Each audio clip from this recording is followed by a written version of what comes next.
vacancies and set rules for removing members. Members of the planning commission are unpaid citizens of the county. So essentially, they'll select X number of members from different districts, and it's the only rule on that is no less than 5 members, and they seat the board. From there, a county's planning commission is authorized to make or cause to be made a comprehensive plan for the coordinated development of the county. So once they seat that board, which this is a process, then that board will meet. And they're going to develop or cause to develop, essentially contract it out, a comprehensive plan for zoning in the county. So it is their role, the role of unpaid citizens, to come up with the zoning regulations. So no comprehensive plan shall be effective unless approved by the governing body, which is county commissioners, as provided in the section. So the governing body may either approve such recommendation by resolution of the county, override the planning commission's recommendations by a 2/3 majority, or they may return to the same planning commission for further consideration, together with the statement. So basically, the county commissioners don't write the code. They can approve the code, they can deny the code, they can make a request that, or give them a note, hey, can you fix this? We didn't like this. But it is the county planning commission, that's their role, and it's their authority to actually write the regulations for zoning. So to kind of further summarize that, just to simplify it. The county commissioners decide to zone, they will pass a resolution creating a zoning commission and select the citizens. Then those citizens will work to draft a comprehensive zoning plan, and then they'll get approval through the county commission to implement those zoning regulations. Zoning can't be voted on. It is the county commissioner's sole authority to create a zoning planning board. So it's not something that the general public can actually vote on. They have the authority. If there was a question that was put on the ballot, it would simply be a question. It would not be legally binding at any level. It is, per Kansas state statute, the sole authority of the county commission.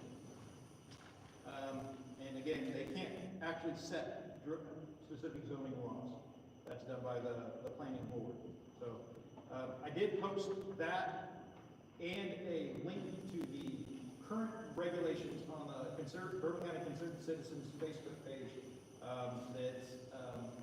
If anybody wants to access that, you can also search Kansas State Legislature and make sure you're on the 2025-2026 regulations to access those. A few other things. Again, the same state statutes, all land uses are grandfathered in. So if they do implement zoning, they can't make you stop doing what you're doing on your land now. It's grandfathered in. So all the businesses that are running currently in the county, in unincorporated areas of the county, nothing changes on that. So it is all grandfathered in. The other thing is, Kansas specifically exempts agricultural uses for agricultural land and buildings built on agricultural land for agricultural use. Those things cannot be zoned per Kansas state statutes. It is specifically exempt. So anybody that's farming, anybody that's using agriculture in any way, those uses on agricultural land or unincorporated areas in the county, that's exempt. So it cannot be zoned. So that's all I have on the pass on. All right, so there's been confusion. I think there's been a lot of discussion about codes and zoning. We're looking at zoning, not codes. Okay, so I'm going to talk a little bit about the differences between codes and zoning. So they do go hand in hand in a lot of instances, but so codes refer to specific regulations that must be adhered to. Codes can apply to buildings, to building a structure such as a house or business. They can dictate such things as electrical, plumbing, structural safety, size, height of buildings. They can also define what you're allowed to store like inoperable vehicles in your front yard, where you can have chickens and pigs, how you mow your yard, things like that. That's not at all what we're discussing. That's not what the commissioners have said that they want to put in place. So zoning, is a more confined and simpler, set of rules, regulations. Zoning is a classification of land according to how it is used and how it can be used in the future. It is for planning, future growth. For example, zoning might say you can't put an explosive test site or a shooting range next to a hospital because the noise would be disruptive to the medical staff and patients. One reason it gets confusing is because zoning can contain codes and conditional use permits. For example, that explosive test site may be required to go in an area where there are no residences within a mile, an explosion may only occur between certain times. We're considering conditional use permits for large-scale industrial facilities which are not regulated under state or federal government. Bourbon County is one of less than 5 counties out of the 22 that make up southeastern Kansas that does not currently have any zoning. If you talk to people who live in zone county, the vast majority will tell you they've never had a problem with it. Zone counties are not doing worse economically than those without zoning. Actually, most unzoned counties are poorer, have higher taxes and less businesses than zone counties. Maybe because as counties grow and have more residents and businesses, they see a need for zoning as a tool to coordinate that growth. Our advisory committee spent most of the first meetings discussing zoning versus codes and what effect zoning would have on the county, what effect not zoning would have on the county, what would be achieved by zoning and not zoning, whether the benefits outweigh the risks, the safeguards, and the state statutes, which we just discussed, that help avoid some slippery slope issues. So through those discussions, we discussed the purpose of zoning, what the purpose of zoning in Bourbon County would be. To conserve productive farm and ranch lands for future generations and protect such land from the impact of unfettered development of large-scale industrial and commercial uses. To protect Bourbon County from the external foreign exploration, to protect property values and conserve our natural resources, to create a landscape where residential, agriculture, commercial, and industrial zones can coexist harmoniously without conflict, promote and encourage economic growth within the county. If zoning is enacted by the commissioners, it would only relate to the unincorporated areas of the county. Cities that already have zoning, such as Fort Scott, would continue to be under the guidance of their city zoning and/or code regulations. Other unincorporated towns in Bourbon County where zoning would not apply would be Bronson, Uniontown, Redfield, Mapleton, and Fulton. Another important thing to keep in mind, especially with the distrust we have in recent years with our local leaders, is that Kansas statute requires at least 3 levels of input and approval prior to any changes being made. This gives more citizen input and oversight than currently exists, where only 2 commissioners can pass any action they desire with no public input at all, or notice. The levels would be submission to the zoning board, which, following their own research and public hearings, would recommend approval or denial. Required public hearings to allow citizens' comments. And then county commissioners would then review the zoning board findings and recommendations and vote approve or deny. And they can either send it back to the zoning, as we discussed, send it back to the zoning board for more oversight and research. If the commission doesn't agree with the zoning board recommendation, it would take a 2/3 majority vote to change zoning. And so after that, after this year, I think it would increase to 4 out of 5. You're getting harder to hear.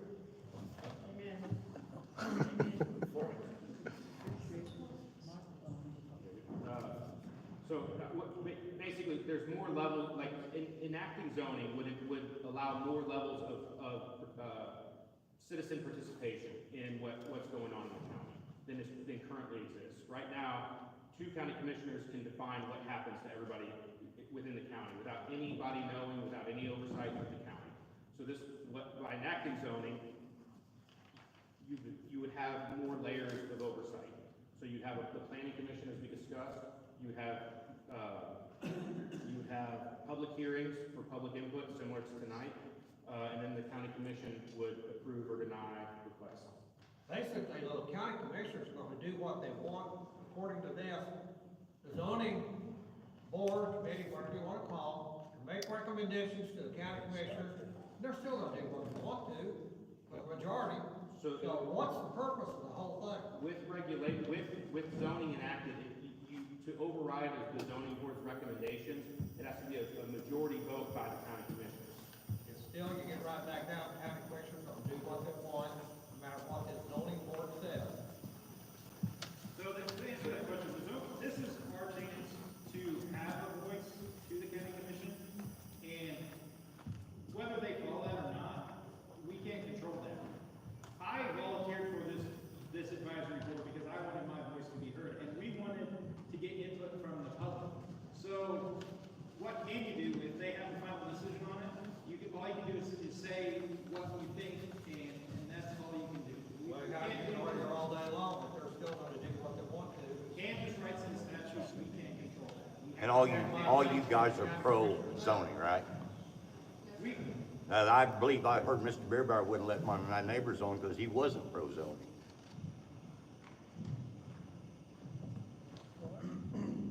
We eventually do the process. But you all are pro zoning. You finish. You can say it if you want to, just say it, it's not gonna hurt, there's no sense in beating around the bush. Let me finish and then we can have public comments and you guys can address that. All right. We've all heard horror stories about over zoning and restrictive codes. We can't do anything without a permit or fee as long as we follow the rules. We want to be clear that that is not what has been discussed in this group or I think our recommendation would be to the county commissioners. What we have discussed would be having 4 zones: an agricultural zone, a residential transitional zone, commercial, and industrial, which would allow if somebody were to apply, like most of the land would be zoned agricultural, almost all of it in the county. And it would allow, then these other zones would allow you to go ask for your land to be put into a different zone. We are not prohibiting any business or land use. We're not recommending codes, requirements, or anything other than large scale and commercial and industrial businesses. And that would require conditional use permits. That would go through the zone, the process would be what we discussed. It'd go through the zoning board. You would present what you want to do. We want to change your land use. We would then have public hearings, and then I say we, I'm not a public hearing. And then the zoning board would present it to the county commissioners, and then they would vote on it, and with a majority vote. To specifically address the solar issue, zoning would not stop current or future solar developments. It would only allow for predefined construction and operational measures to be put in place so that all projects are following the same rules. Things such as setbacks from existing residences, financially insured decommissioning agreements, pilot money that will actually be used to lower our taxes. I hope this information has cleared up some of the misinformation that has been circulating. Now we'll open it up to public comments, as we discussed. You can keep it civil, 3 minutes. Go ahead. Good evening, I'm Jim Keller from Southwest Bourbon County. We've got a ranch, and I'm a resident the last 10 years. We've had the ranch. can you guys hear me? Well, we can hear you. Okay, I'm Jim Keller, resident of Bourbon County. We've got a ranch in the southwest part of the county. And, I'm here. This country was founded, the United States was founded on the rule of law and personal property rights. So, if you limit my personal property rights, I'm not gonna like it. I personally not gonna like it for me or for you. So then, that means I will resist. We will resist. Let's say the county goes ahead with the zoning. Something to think about. So, I or anyone else bring a project to them and they refuse to, let it go on. It's got income potential in the future. Has the county thought about liability? They can be sued just like anyone else. So there's judgments and, lawsuits and all that. It would be inviting that to happen, in my opinion. So anyway, passing thought, we've got a feedlot, Nebraska, Stanton County, and we've been trying to expand it for 10 years. And the zoning board won't do it. Just don't do it. And it wouldn't. You just have to know the deal. Just wouldn't hurt anything. And all those farmers up there, there's a couple of them against it. They want to sell us more corn, but don't want us to expand.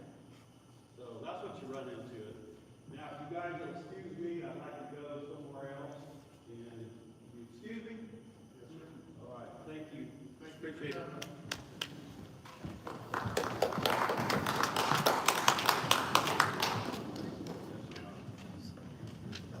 Yeah, I'm having a hard time hearing too. Can you guys hear me okay? Yeah. Okay. My name's Brad White. My wife and I live near Uniontown, Kansas. We raised 8 kids. We got over 20-some grandkids. I listened to Mr. Beerbauer's speech that he gave. I listened to it on the internet, but that he gave a while back, and he said, it was actually April 7th, I think.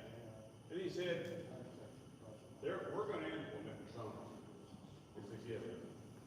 We just don't know what's gonna look like. And I'm thinking, how stupid. First of all, implement zoning is not good, in my opinion.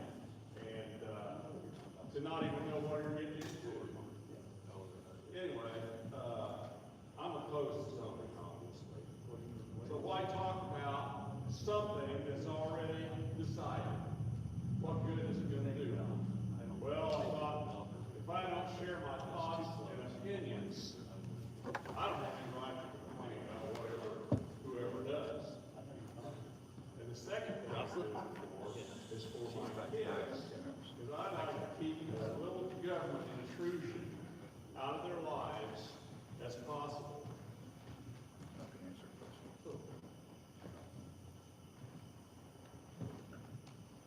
At one of the meetings I was at, a common complaint was, we don't want to look at those things. We don't want to see a zoning farm, a solar farm across the road from us, yada, yada, yada. And I can empathize with that. But something just happened, you know, we got progress to go. They don't want solar farms around them. One question that I got asked was, do I live where a solar farm's going to be? And I said, no. My ranch is in southwest Corner County, and I live near Uniontown, number one. Number two, it wouldn't matter. I wish they'd put solar panels around my house, in my yard, on top of my house. I don't care. That's just me. If you have a different idea, that's super. But I don't care what they are or what they look like. It wouldn't matter to me. One thing that I despise worse than solar farms is brush. We got brush everywhere. I hate it. I can't stand brush. I've spent most of my money fighting brush. We've pretty much got it under control our place. The main reason that I'm for solar and wind is financial reasons. That's why I would do it. You know, whatever pays the most for the best is what I'm after. Whether it's cattle, crops, wind, or solar. Got a lot of kids, a lot of grandkids, put through college, buy cars for, and the list goes on. If you have kids, you know what I'm talking about as far as expenses go. Okay. Windmills would be the best on my place because cattle can graze on them. I mean, they're there. I actually have 2 windmills, wind generators on my property. I love it. I wish I had it. I wish my ranch was covered. It'd be nice. But the powers that be did not allow for that to happen. And solar, someday, I've read magazines, so sometimes they're putting these solar panels high enough off the ground, livestock can graze under them. That would be nice. I don't know if that'll happen. Even if I get lucky enough to get solar. That's my opinion. I think it would also, should anyway, help out most unfair tax there is the property tax, in my opinion. So, I think we need more wind and solar in the county, not less. I think we need to be inviting them in and trying to get them in, instead of trying to drive away. So, my comment to this board is please advise the commissioners that zoning is wildly unpopular, and we don't need it. We don't need more government. And then if there's any commissioners here, which I don't know if there is or not, but, you know, please don't enact, zoning in this county. We don't need it. That's the end I got. Did anybody have any questions for me? Please ask. Comments? All right. Next victim. Thank you. I'll go.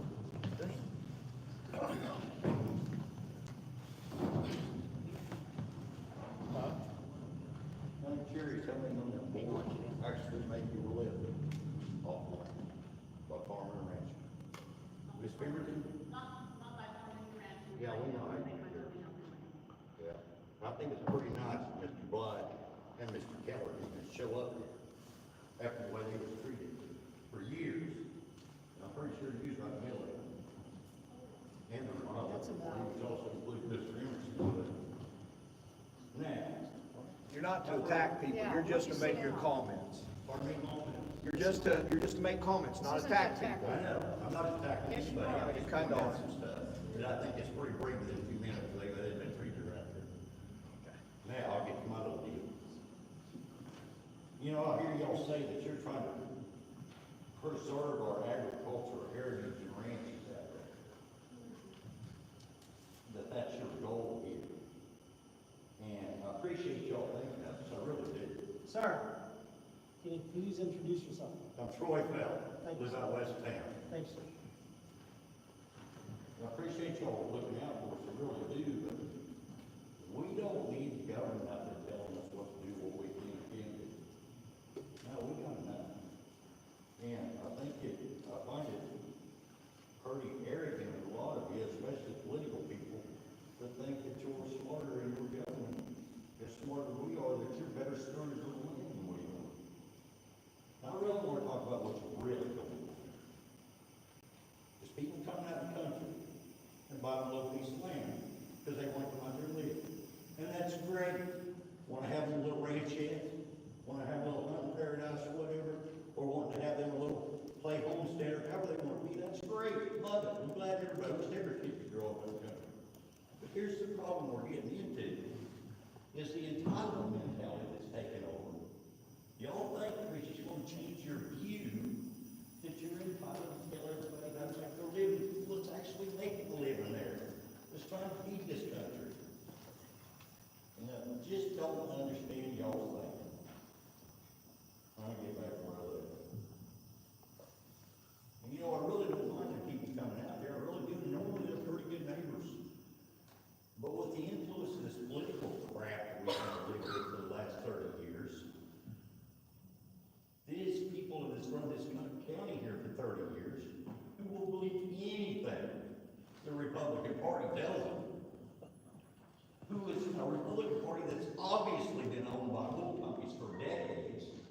The state of Kansas has been controlled by the Koch brothers for 40 years. Hell, everybody knows that. And naturally, they're going to close wind and solar. And we know they control the Republican Party forever. And you know what? There ain't nothing conservative about this Republican Party. Y'all know what there ain't being. They're a bunch of anti-business, socialist people. That's obvious when they're trying to come in here and tell these landowners how they can make a living off their land. That's socialism. That's the government telling you what you can and can't do. So y'all holler socialism while you're doing it. I'm used to it. You've done it for 30, 40 years. Now, you know, the propaganda that's went around about this TV, about the health issues that we listened to about the windmills for years, claiming they call it everything from hangnails to cancer and from cholera to the droughts. I mean, it's just ridiculous. It's so far beyond the realm of reality that it's ridiculous. And it's just been spewed around here largely by our proud members of the Republican Party, who's caused all this trouble. And they've done the same thing with the solar panels. We've had solar panels in these houses for half a century. And there's people running this county having batteries inside their houses.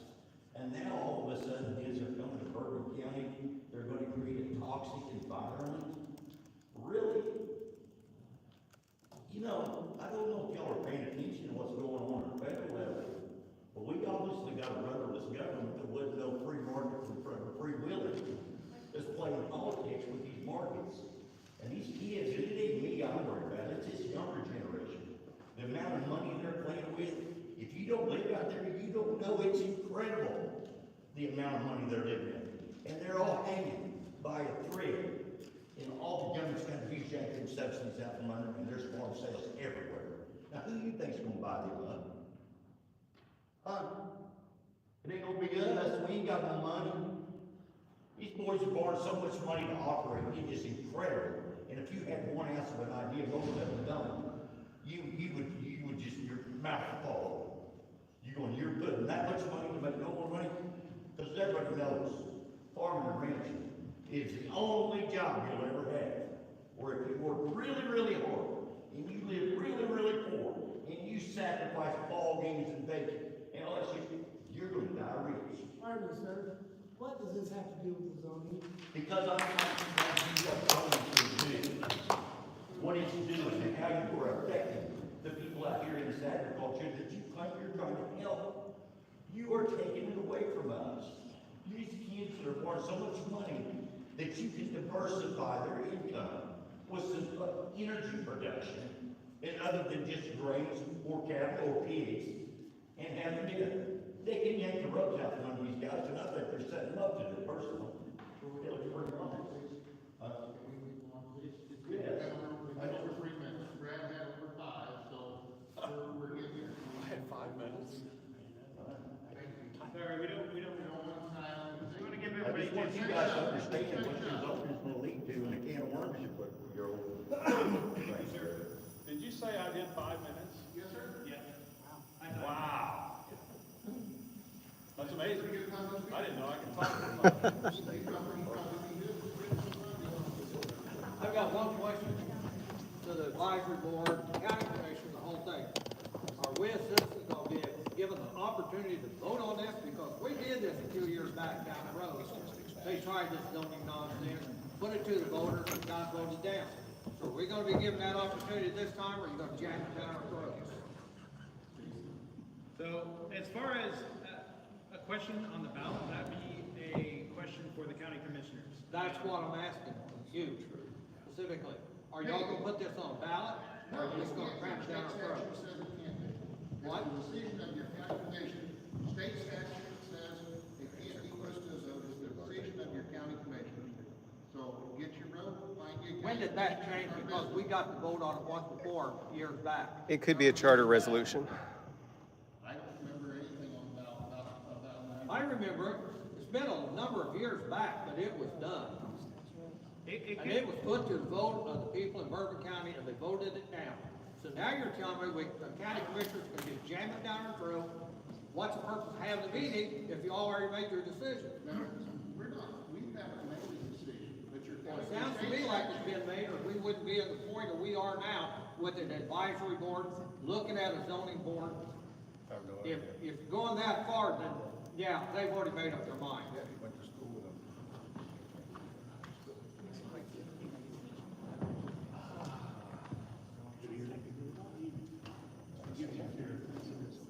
My name is Paul Feeney. I don't know if any of you know me, probably nobody. I've only lived in town for nearly 15 years. I want to acknowledge the work you guys are doing. I appreciate you coming out, putting the time into this. You do have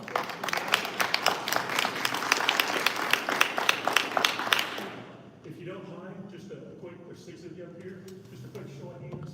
Who's pro zoning? Let me, Just a quick, it's a yes, no, you, or no. let me, Can't answer your politician. let me answer that question in a way that makes sense. I don't view my role as, I view my role as representing the public. I'm not a politician, I'm a volunteer. I volunteered to do this because I think it's right to voice my opinion.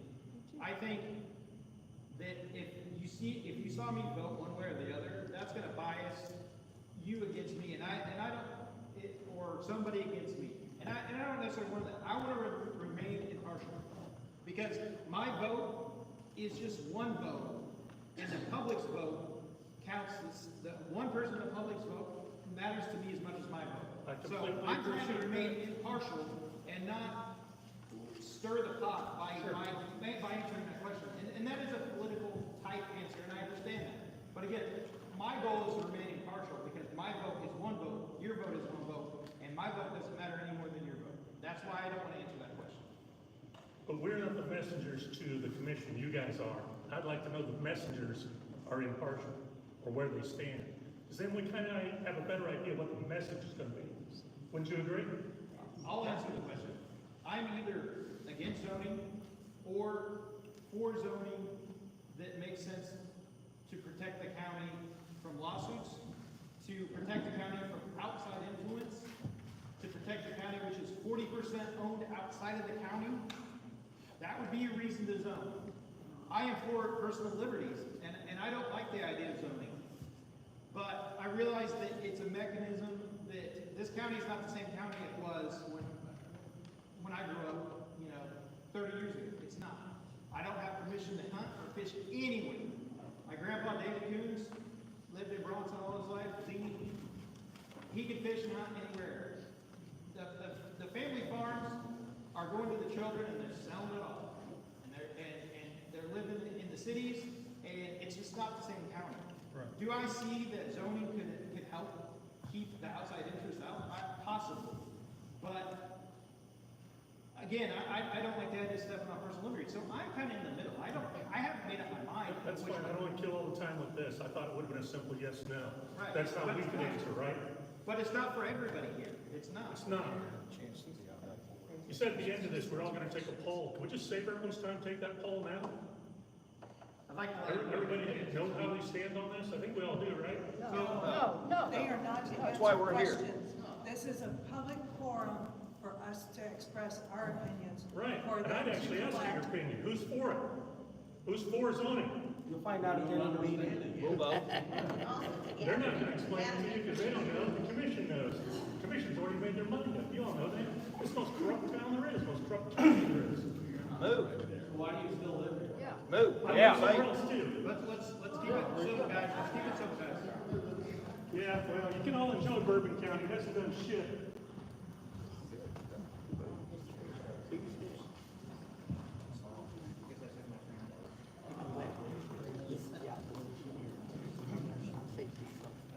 Delivered these remarks last night in Fulton, and I'm gonna give them again since we have a crowd. My name's Katie Casper, and I'm a non-participating landowner neighboring one of the proposed solar developments. I'm a fourth-generation landowner, and contrary to popular belief, I still greatly respect the majority of my neighbors, even if they may not currently reciprocate that feeling. Tonight, I appeal to all of you not to think of what's best for me, not to think of what's best for the leaseholders, but what is best for Bourbon County. I've tried to understand the stance of those who oppose zoning.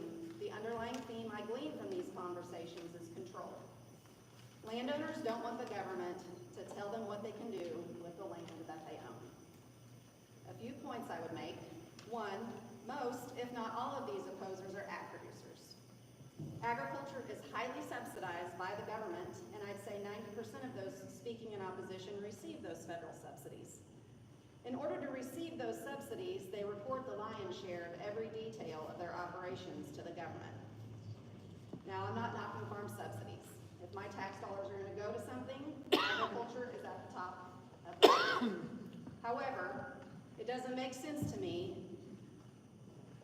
to oppose proposed protections of the local government with one hand while giving the federal government every detail of your business with the other. Second, control is an illusion. Everyone is afraid of change in the opposition of government control.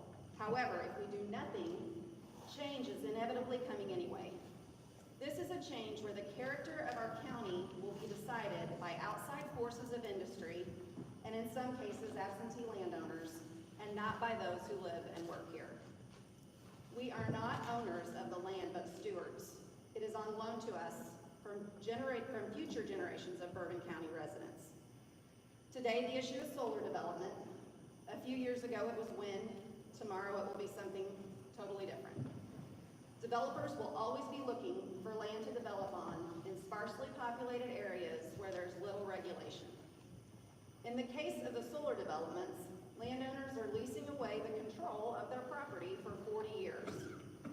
In 40 years, my oldest child will be almost 60 years old. God willing, she'll have grown children of her own by then. An entire generation of Bourbon County residents who will have had no part in the decision-making of converting their beautiful rural county to large chunks of industrialization. This cannot be kicked down the road, or it will be too late. It's my fear that my grandchildren's generation will not be Bourbon County residents because of our inaction, but will move on to reside in communities where they can be assured that they'll have some input in shaping the communities in which they make the investment of a home or business. Zoning is a tool that can be utilized by local citizens to shape the character of our county from the inside out, rather than leaving that character to chance and the whim of those industries that come from the outside waving a dollar under the nose of landowners, looking for an area where they won't be regulated and causing division among those of us who must live with these industries daily. It is the duty of our county government to protect its citizens. Fire danger remains a top issue with these and any other industrial development. If there is no process for local development approval, it leaves little option to provide for protection of not only residents, but those emergency personnel who sacrifice to protect us. I commend this committee, and I thank you all for the work that you're doing. I appreciate the thoughtful, educated approach, as well as the minimally invasive suggestions that you've made. And I encourage you to keep moving on the path that you're on. We are at a crossroads in shaping what the future of our county looks like, and I hope when the next generation takes the helm that we can say we worked with the good of our community in mind, and not that we did whatever we wanted because we owned it and we could. Thank you.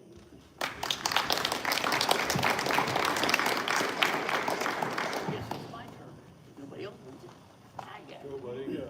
I beat you. You got somebody coming. I beat you. Let him go first. I'm all over it. My name is Kyle Parks, and my wife and I have been in Bourbon County for 40 years, give or take. We've raised our family here.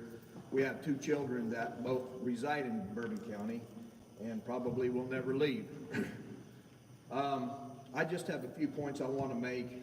I don't want to discuss or anything else. I just want to make a few points. We are one of very few counties in southeast Kansas that are not zoned. I think there's a reason for that. I think these other counties that are zoned have seen reasons to zone their counties, and this is part of the reason, I think, is to protect them from things like the solar panels, and that's my biggest thing is the solar panels. I've heard several people say that all this is going to bring in $1 million worth of taxes every year, and that's pure bullet BS. These solar companies get a 10-year abatement. They don't pay taxes. We don't get a dime. And at the end of 10 years, they get, if they go in and redo their panels, which their useful life is 10 to 12 years, they go in and redo them, redo the batteries, whatever, they get another 10 years, no taxes. So out of 20 years, we might get 1, maybe 2 years of taxes. We're not getting that money. The solar panels people are getting it. The people that own the land that they're going on are getting it. Uniontown School got a little bit. Fort Scott School got a little bit. The county's not getting it. Somebody else is. The only ones making money on this thing right now are the schools, the landowners, and the solar companies. The taxpayers are just pounding sand. One of the things that really has got my goat from the very beginning of this is the landowners that have leased their ground to the solar companies for big tracts of these solar panels, not a one of them, not one, is it close to their house. Not one. Be close to my house, but not theirs. I know at one point, a couple of the people in the courthouse got together and put together some zoning type rules to look at. And I heard it was 117 pages, and that's crazy. We don't need 117 pages of zoning, we need maybe 3 or 4. All of this electricity that is produced by these solar panels goes away. It goes to the coast, it goes east, doesn't stay here. We don't get any electricity, doesn't help us in the least. The other thing, and I wish there was another guy brought this up, I wish he was here to talk about it. If I burn my pasture, and my fire gets away from me, and I'm not saying that hasn't happened in the past. I have had my kids call the fire department a time or two. Anyway, if that fire gets away and goes across the road and it burns up some of their solar panels, I cannot afford enough insurance to cover myself against that loss. And guess what? Those solar panel people aren't going to go, oh, don't worry about it, it's no big deal. You burned up several $1 million over panels, but it's okay. It'll be all right. It'll be all right. Okay, that's all I've got. I'm for zoning, just so you know.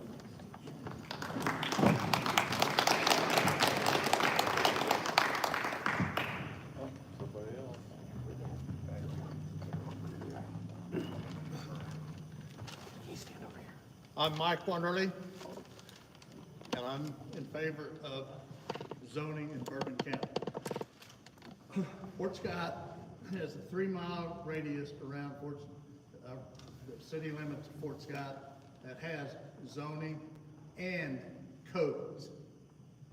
I'm sure there's some of you in here that live in that area, and I don't know if this has been enacted, 20 years ago or something like that. I've never heard a complaint of it. Just a few years ago, we were faced with the wind turbines coming to Bourbon County, and they were successful with their efforts. We dropped the reins.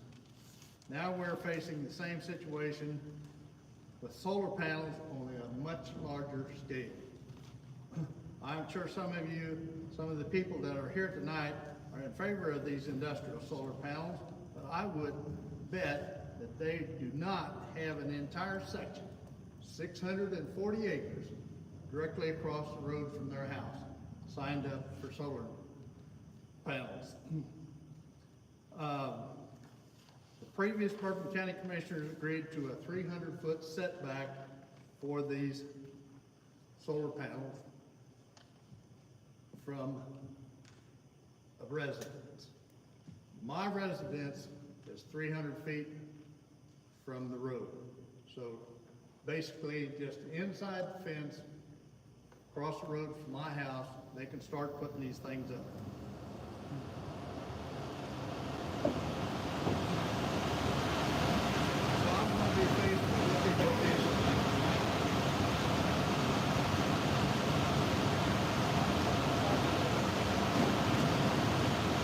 Put the breaker.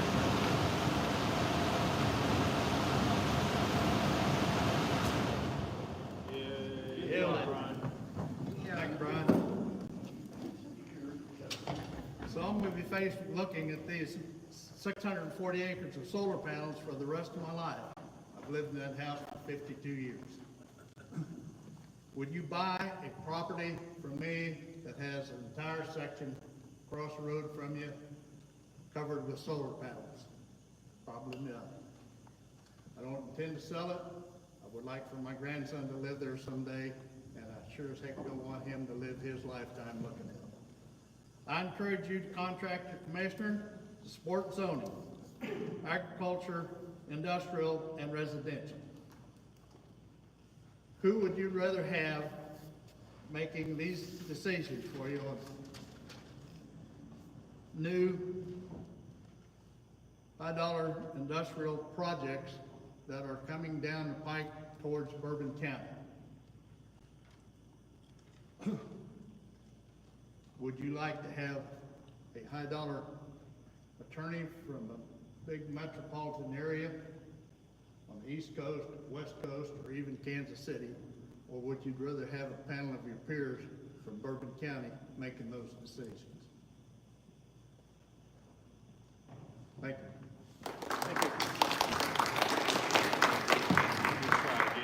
I'll try it.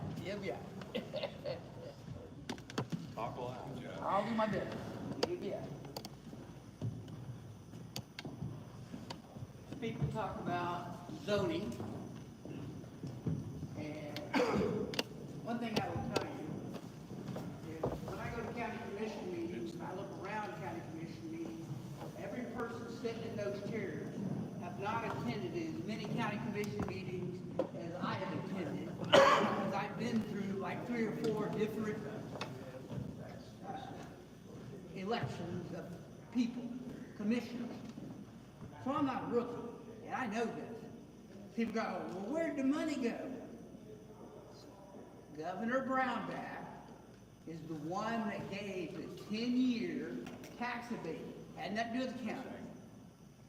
Now, let's go a little further into this here. This has to do with zoning and stuff. All right, they want to do Pike Lake.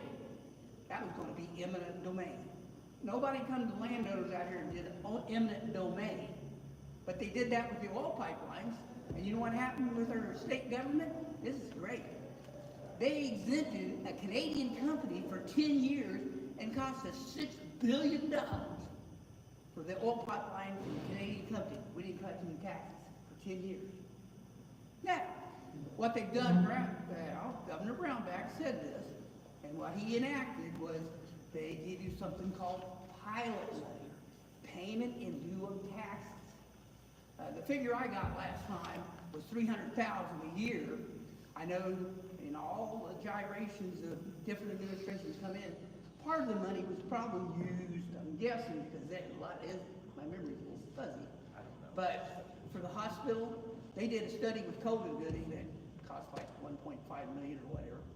And they kicked COVID money that way. We are getting the hospital to come back in. This last 2025 budget, $60,000 got sent to Uniontown for their Votech shop. And the rest of it went in the county budget. It's there someplace. But it has not ever, that $300,000 has never went in the county budget to lower your taxes. I know my taxes have never been lowered. Last but not least, on the money issue. In Crawford County, they're not totally zoned. Right now, they're going through the gyration of doing the rest of the county to zone it, and they have a comprehensive plan like we're talking here. They have not taken and been in a hurry. They've been at it for over a year. They had to hire a lawyer to come in and guide them through this process to make sure everything, So what I'm going to tell you, if we enact zoning here, you're going to have a zoning administrator. It's going to cost you. You're going to, if they do it right, they're going to have to hire a lawyer to help them guide them through the process and take some time to do it right. And one thing that I want to know is who's going to say what's industrial? Who's going to say what's commercial? If you get a little bit of zoning like they did out in Burlington, we've got more hunters in this, people that lease their farmland for hunting, and they make good money on it. And this farmer out there took and complained about his taxes or whatever, and they come in and zoned him special use and raised his taxes because he allowed hunters to come in. And one gentleman stood up here, he's telling the truth. There is farmers out here that this money will allow them to pass their land to the next generation because of their tax bills and loans and stuff. Farming is not cheap. The average age of a farmer in Kansas is 65 years old. I don't see the new generation coming in because you can't buy farmland. You have to inherit it. And if you know anything about equipment, what it costs, this just helps them farmers get along a little bit further down the road. And my dog and hunt, I don't have anything on my property because it's not conducive to it. I have 88.6 acres and I got 1.7 acres. Guy owns 40 acres around me, and if he put 40 acres worth of solar around me, I wouldn't have a problem with it. Why would I? He's making money. That's what America's about, is making money. Thank you very much.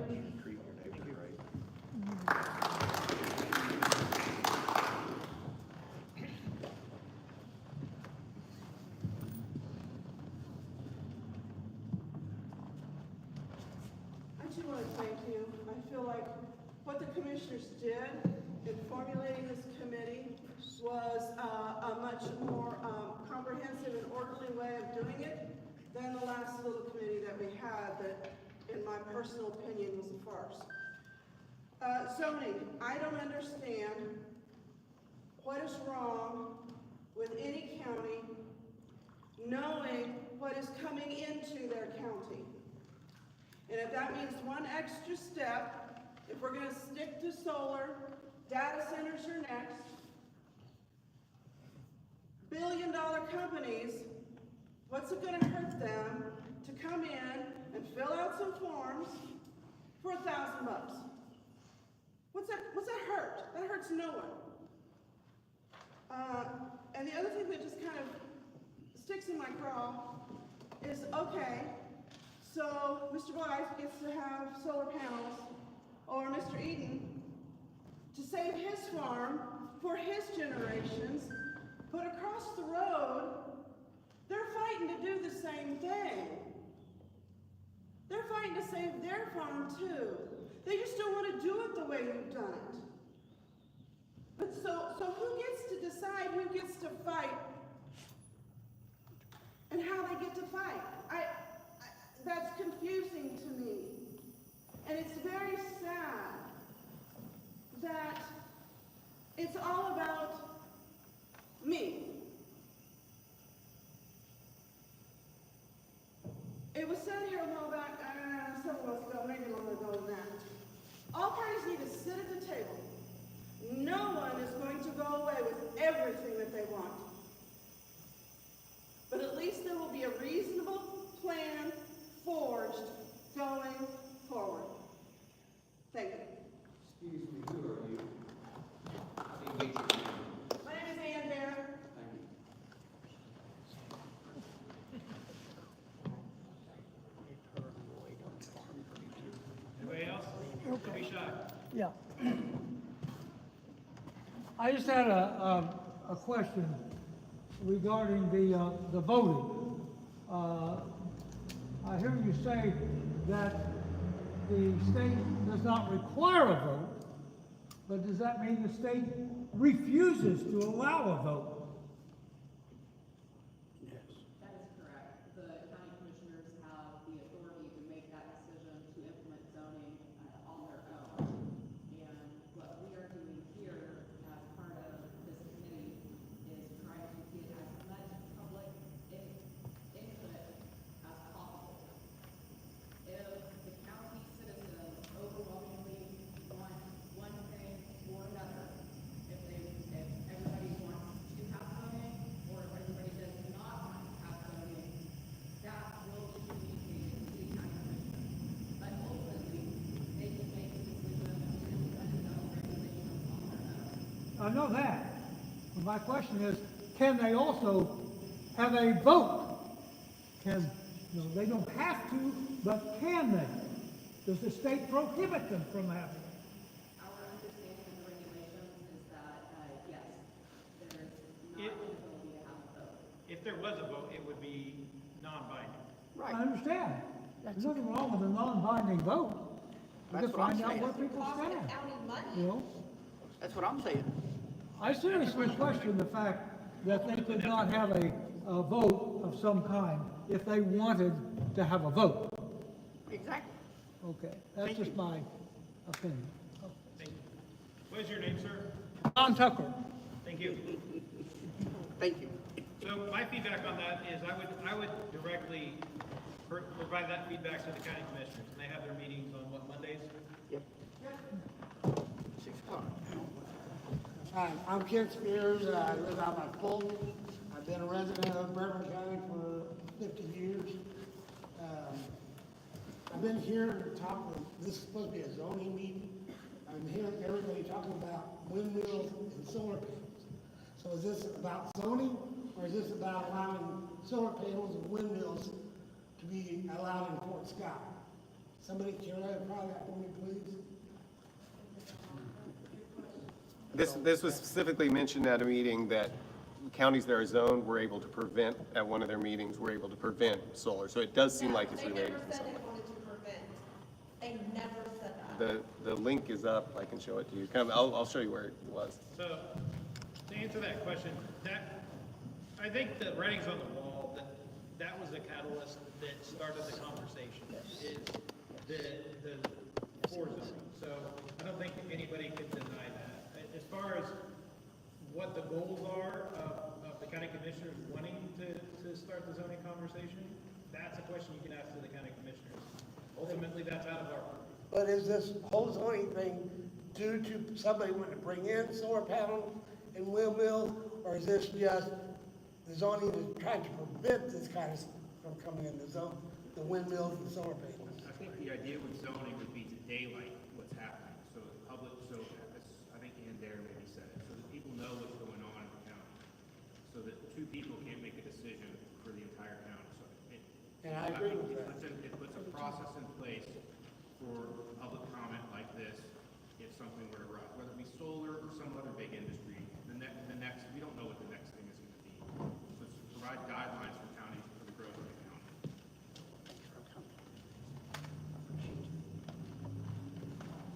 You too. Okay, I'm Judy Prince. I don't have a dog in this fight because I'm from Crawford County, and where we have been fighting the zoning issue, as we talked about with the comprehensive plan. So I can clarify zoning for you a little bit. Personally, I was totally against zoning as an American. Little did I know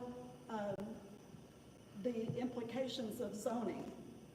The parts of your county that are unzoned are no man's land. And of course, outside investments are getting bolder now. And so I believe back in the day when they did zone certain territories around the cities and towns, they intended that that outlying area that was unzoned would be for agricultural purposes, and not industrial expansion. However, we're at that point in time when industry is wanting to move in. So the zoning, if it goes through, there will be conditional use permits, and you would need to get one of those for certain projects that you would want to do. Agriculture, as they've said before, is totally exempt under state statute. They cannot regulate your agricultural things you want to do, including things like farms, and I don't know what all you do with the agricultural building. But the issue that I have now, I am pro-zoning, and here's why. As someone else said, the next thing up is data centers. So far, we've been approached by the wind companies. They're ready to build in all of our counties across Oklahoma and Kansas. Solar, they're ready and chomping at the bit. The next thing is the data centers. So far, we are not allowed to see the contracts that the farmers are signing. They said it's because all farmers get a different type of deal. I'm okay with that. Black out the money is what I told them, and show us the rest of the contracts. Show it to our commissioners so that we can all be informed and protected. They absolutely refuse to do that. That makes me feel like there's something there that they're hiding. One thing that might be is water rights. Very concerning to me. With the data centers, they suck up the water like crazy because they have to cool the data center. It has to have lots of air conditioning, which requires lots of electricity and water, and could come to be a problem in our children's future when they have no water with which to farm or survive. So if you zone,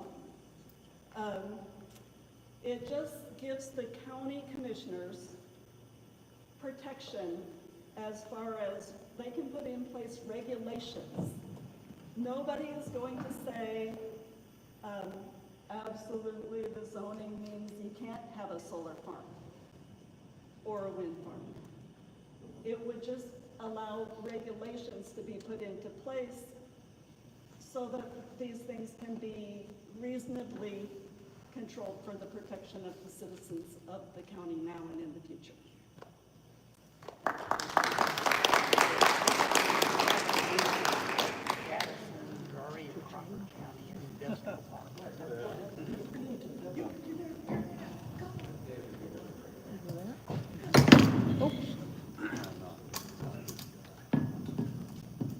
My name is Nick Graham. I'm from Uniontown, and I am both pro-solar and pro-zoning, so everybody has a reason to hate me. I've also worked for a zone county for almost 4 years now as IT technician for the government of Lynn County, so I have had an up-close view to both how zoning works and how it's received by the citizens. I wanted to address a few comments and misconceptions I've heard, but the first thing I wanted to recommend was this. If you have a friend or relative who lives in a neighboring zone county, Allen, Lynn, Labette, ask them how they feel about it. I've heard both proponents and opponents of zoning say, well, we don't know what it looks like yet. And to that I always reply, well, I'm pretty sure it's going to look like it looks for everybody else around us. Nobody's reinventing the wheel here. There's nothing new under the sun. So again, if you've got a friend or relative living in one of the surrounding zone counties, ask them what their experience is with it, how they feel about it. Next, I want to address solar, namely the misconception that with zoning we can ban solar. Now, that statement could be true if we had a time machine and went back about 5 years ago before wind and solar were here. In fact, a few years ago, a couple of gentlemen in Anderson County saw wind and solar coming down the pike and got their county to preemptively enact zoning that has successfully kept it out, but we're not Anderson County. When our county commission signed the original Hinton Creek Solar Agreement back in 2023, November, the proverbial cows got out of the barn, and no amount of zoning, at least zoning that will stand up in a court of law, will put those cows back in. And just as a side note, the Hinton Creek project, as far as I know, the only affected landowners are the participating ones, so I've never really had a problem with it. To me, in the case of solar, the primary purpose of zoning is to provide a means to find a compromise between the participating landowners and their neighbors that will likely leave both parties holding their noses but willing to agree to it.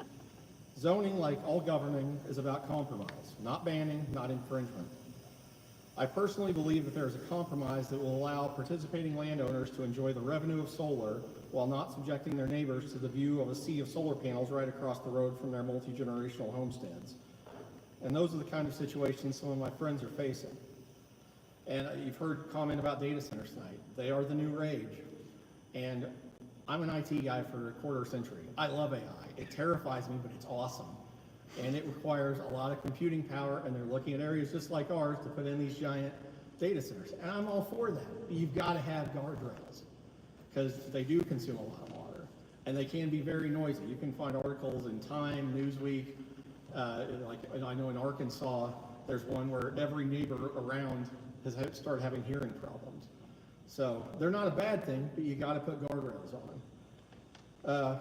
Lastly, I wanted to address zoning and what that really looks like. In Lynn County, who keep in mind has a lot more money than Bourbon County due to their power plant, the Planning and Zoning Office is comprised of exactly 1 employee. The reason for that is that nobody, not even Lynn County, has the money to hire some zoning secret police to drive around rural Lynn County and make sure everybody's chicken coop is painted the right color.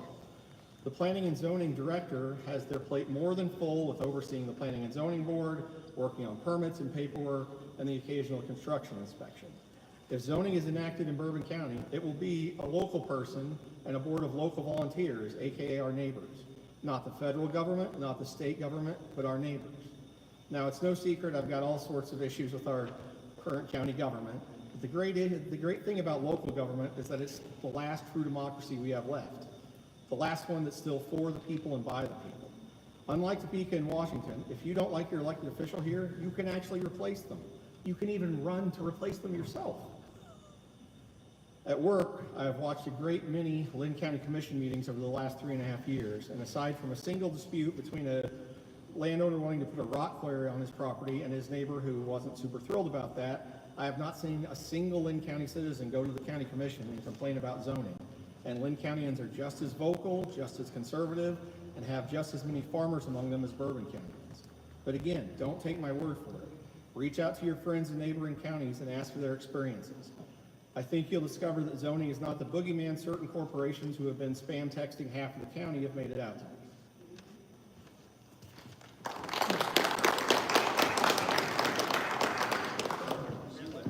Oh, yes, absolutely. That's great. Good evening. I'm Debbie Martin, and I live 8 miles west of Fort Scott. My biggest concern of industrial solar plants is fire and runoff of toxic chemicals into our ponds. Targeted zoning, where there are regulatory guidelines for these basic protections, should be considered for everyone in the county, not just landowners.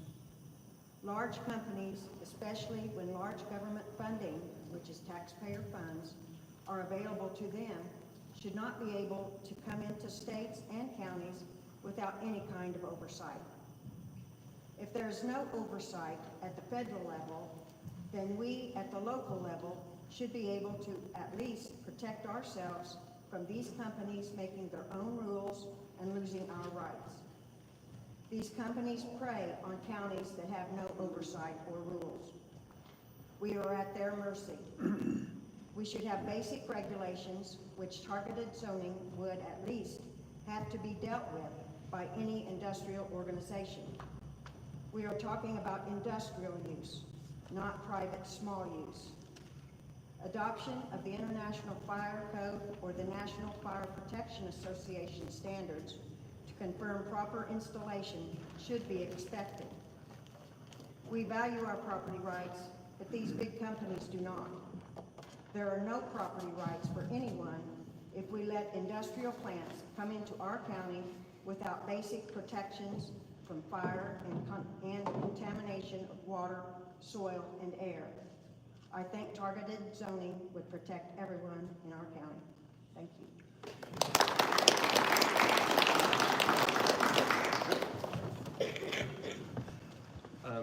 Jason, I want to mention I appreciate the legislation stuff you're pointing to. That's really nice to have that out there, and I pinned it on the Bourbon County things so people can find it easily. I mentioned something last night, well, for some context. Originally, the meetings weren't being streamed. So I showed up one time and went ahead and streamed it. I'm Mark Shedd. And, okay, seeing I can't be heard. One thing that I see as a concern, and I don't know that this makes me like, oh, this is absolutely horrible, or oh, this is absolutely good, but I feel there's a lot of, and you addressed some of it, a lot of ambiguity about what would actually happen if we implement zoning. It feels a little bit like it's a big switch and we're going to flip it and then kind of see what comes out of it, which may not be entirely fair way of characterizing it, but there is a little bit of that aspect to it that you guys don't control. You make a suggestion, but you don't control what actually gets implemented. And one example of a concern I have is after the first meeting that I attended, I talked to Brian Ashworth, and he talked to me about how he sees zoning playing out of being, not preventing anything, which sounds good, but just making sure there's common sense guidelines around it, which sounds great.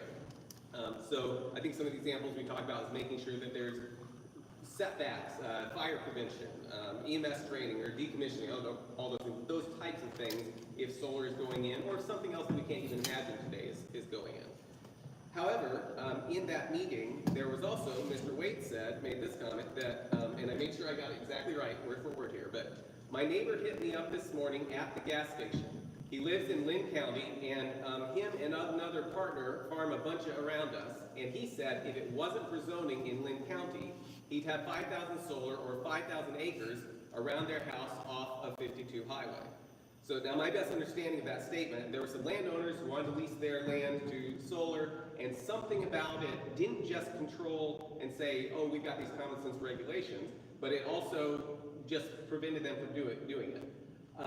So based on that, what I would like to submit as just food for thought is that if you want zoning to be used as a tool to keep solar out, as Mr. Wade said it did in Lynn County, then you should be very concerned about Mr. Ashcroft's view that it won't do that.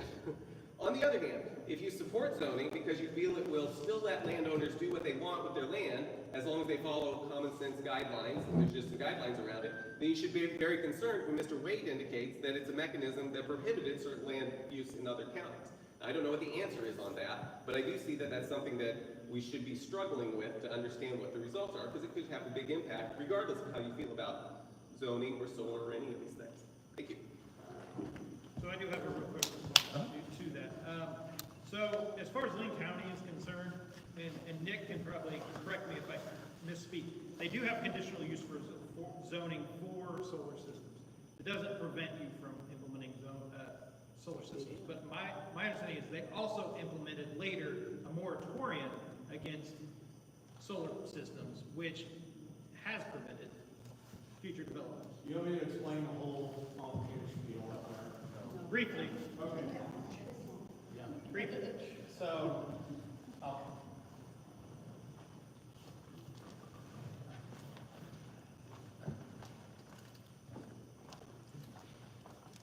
So, Lynn County has zoning, and as I've stated previously, pretty much everybody's had it.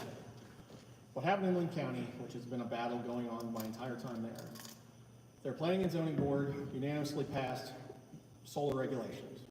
They then passed them on to the County Commission, who also unanimously passed them. Then, after all this was done, some people in the community got all upset, and then 2 of the 3 county commissioners were like, oh wait, my bad, and put a moratorium on, and then later abandoned. My understanding, based on what I've heard from lawyers and the research I've done, is you can't really do that because they banned before even accepting 1 conditional use permit. So long story short, there will probably be large court battles over that. So I don't believe it's, I don't want to, man, I could get some blowback at work for this, but I don't really. But I don't think it's legally accurate to say Lynn County has banned solar, even though several there probably believe they banned solar. But we'll see if I'm not working for a subsidiary of NextEra called Lynn County in 3 years. So Well, hey, Nick, the thing I'm addressing here is that, and Brian, feel free to jump in if I misunderstood something, because I mean, talking off the cuff, I understand that, but there was some landowner that wanted to do something with their land that they were prohibited from doing because of the zoning. Was that just a weird quirk of how things worked out? I'm or? assuming that landowner is under the impression that Lynn County has permanently banned solar.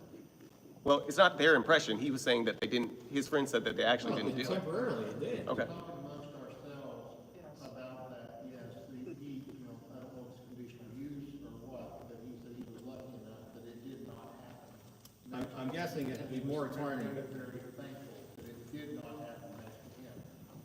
I'm guessing that was after the moratorium ban. Whether a judge agrees with that moratorium and ban, that we'll see. I don't know what the time frame was, but he was very thankful that it didn't happen. Right. And if that's what people want, then what you described is not what they want, right?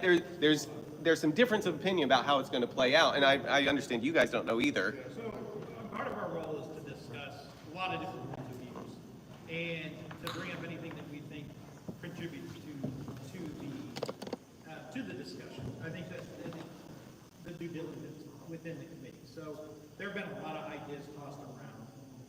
Doesn't necessarily say that we are going to recommend this or we're going to recommend that. Obviously, we're taking a lot of input from the public, and we're going to try to do our best to represent the public. Mr. Larkin, are you?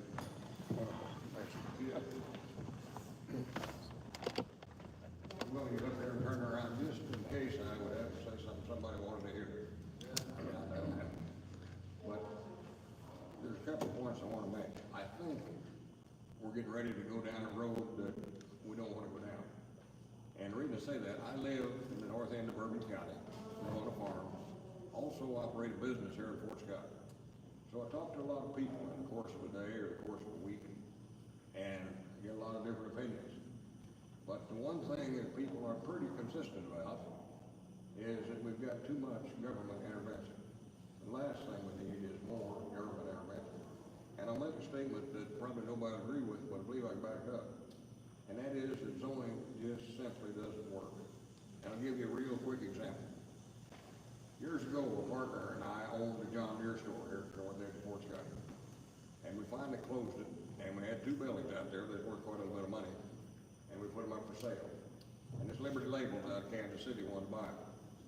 But guess what? They were in the 3-mile limit, and it had to be switched because it was owned agriculture but not commercial. We had all kinds of people show up at the meeting and protest because, you know, it wasn't zoned commercial. Now, you understand, we could put a hog farm there and not talk to anybody. But because we had somebody coming from Kansas City and they're gonna hire some people, bring some current workers into Fort Scott, bring a new business, we had a heck of a time getting the variation so we could get that done. And we finally did get it, but it took several months. So that's just, I could give you a lot of stories, but that's just one. The one thing that I would say again, nobody I know of that wants more, government intervention. So, the other thing, if we did do that, we don't enforce the ordinances that we have now. So to pass a new ordinance, we would have to hire somebody to see that it gets, you don't have to go very far to see, that ordinances are not enforced that we currently have. So I don't know why we need any more. Somebody said the other day that there's people that really believe that if we just pass a law that it's illegal to be colorblind, then nobody will be colorblind. Now that sounds kind of ridiculous, but that's what a lot of people think. And in my opinion, which is probably, you know, nobody wants, I think we're trying to fix a problem that doesn't exist. I don't have a solar panel. I don't have a windmill. I don't want one. But if a neighbor across the road had one, I don't believe it's any of my business. Now, if I decide next year that this year I don't like solar panels or I don't like windmills or whatever it is, maybe next year I decide I don't like wheat or I don't like cattle or I don't like whatever he's growing. You see, I think we're opening a door that we regret opening. Anyway, my opinion.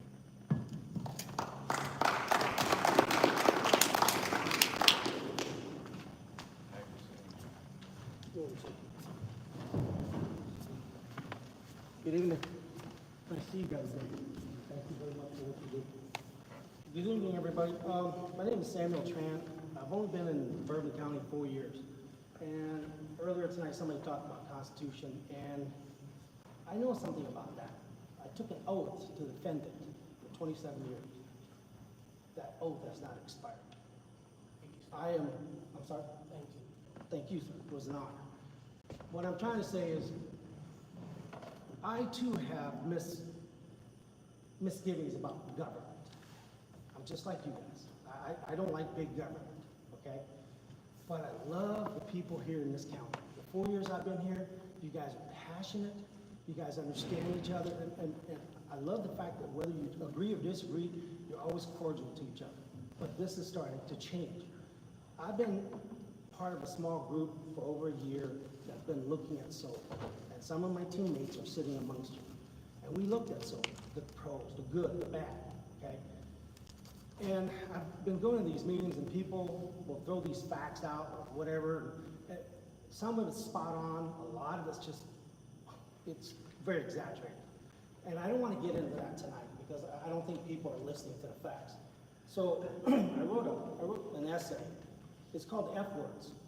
So let me read it, please, and after this I have something else to say that's not part of the zone, but it's important. So if you'll allow me to laugh too.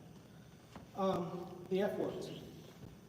I have listened to many speak out on the issues of zoning and industrial solar arrays, and I've taken notes. The discussions are almost always filled with emotion, and why not?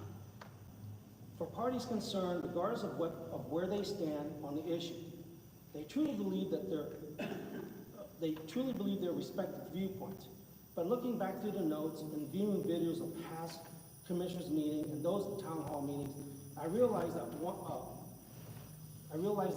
once the various justifications of the argument are extracted, I was able to see the commonality of both sides. Fear. Fear of the unknown is what's driving this discussion, and that's okay. Fear is normal. Fear is a survival mechanism. Fear makes us mindful of our surroundings. Fear causes us to protect who we love, what we love, and what we've worked hard for. Some of us fear zoning will take away our property rights. to place undue bureaucratic hurdles and hinder our ability to do what we want with our land. Some of us fear zoning will impede or block what may well be a very lucrative business venture, a once-in-a-lifetime opportunity, an opportunity to acquire enough wealth to care for family and possibly their descendants for generations. Some fear what a large corporation may bring with various business ventures due to lack of checks and balances that are needed to protect lives, property, environment, and way of life. Through all the presentations and meetings that I have personally been a part of, I have never heard anyone state a desire to strip any landowner of their ability to use their land in a manner of their own choosing. However, I have also never heard anyone stating that they too have concerns about the safety and welfare of their neighbors due to the potential business venture. And I'm speaking specifically of BESS, Battery Energy Storage Systems. And please, by all means, look them up. One BESS that they proposed on putting at Hinton Creek is the equivalent of, I cannot remember, it's like 9 Teslas. It was more, it was a large amount. Anyways, a Tesla burns for a long time. And that was my concern. So, to me, the elephant in the room is not my friends or neighbors. It is the large corporation who have no vested interest in local community, but are willing to industrialize generational farmland for what tantamounts to a wealth redistribution scheme ginned up by globalist hedge fund managers and venture capitalists.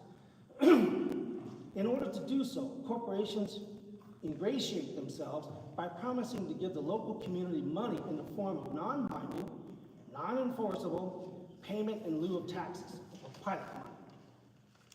To my knowledge, none of the pilot money from previous administrations,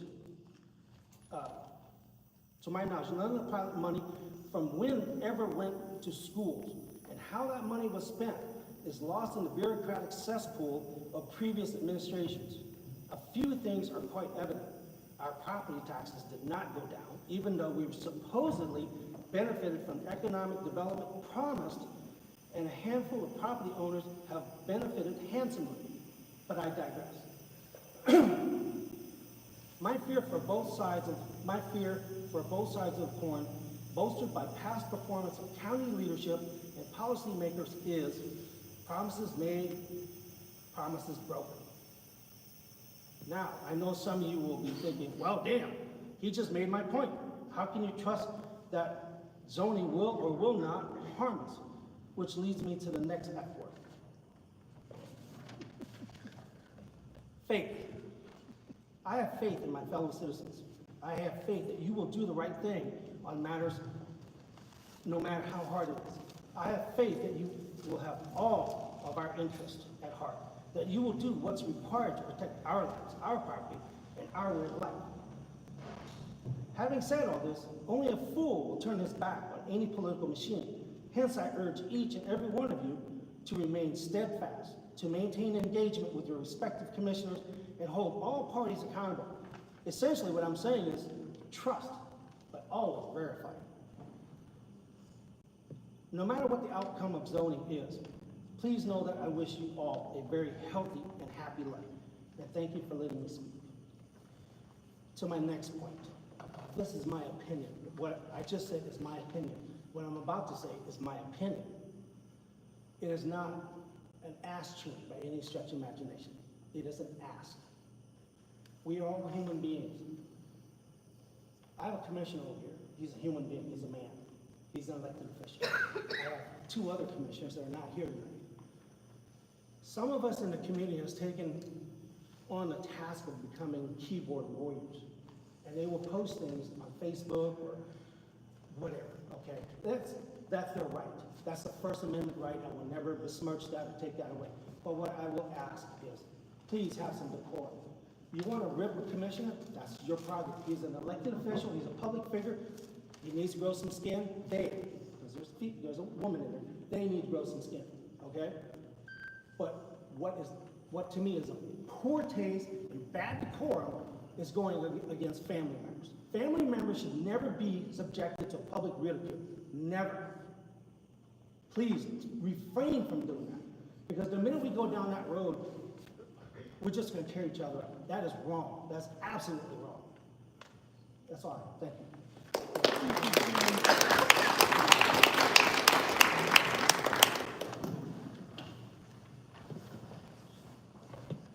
Anybody else?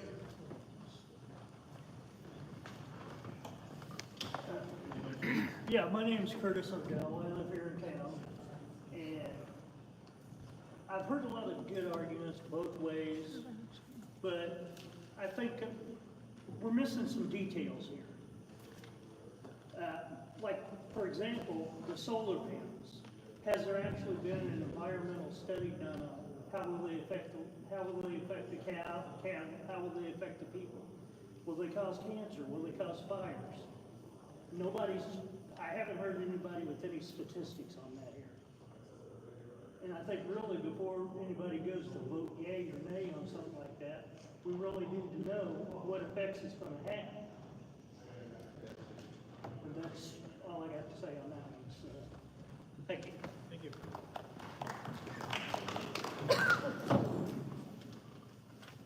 Anybody else? All right. No, we got one. I'm Pat Farrell out here from Western Town. I made this note, they've already been discussed. And I just want to thank Mrs. Casper, Mike Worley, Mr. Parks, and your name was, you did a very good job. I'm for, I'm zone.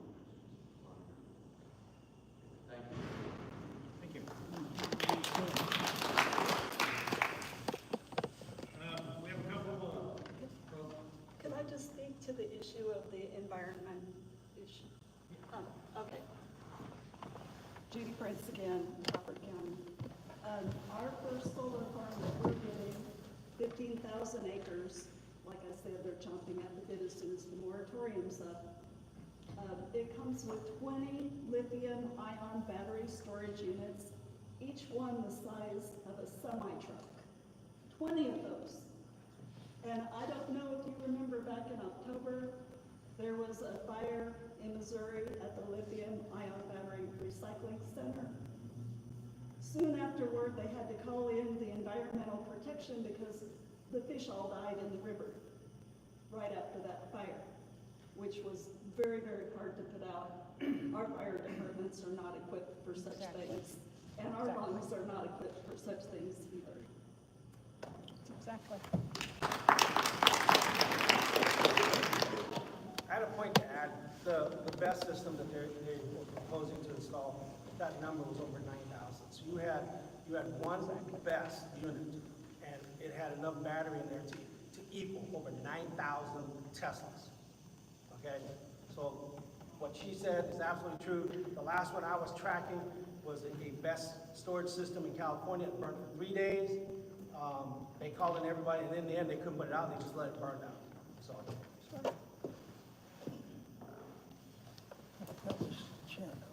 Anybody else?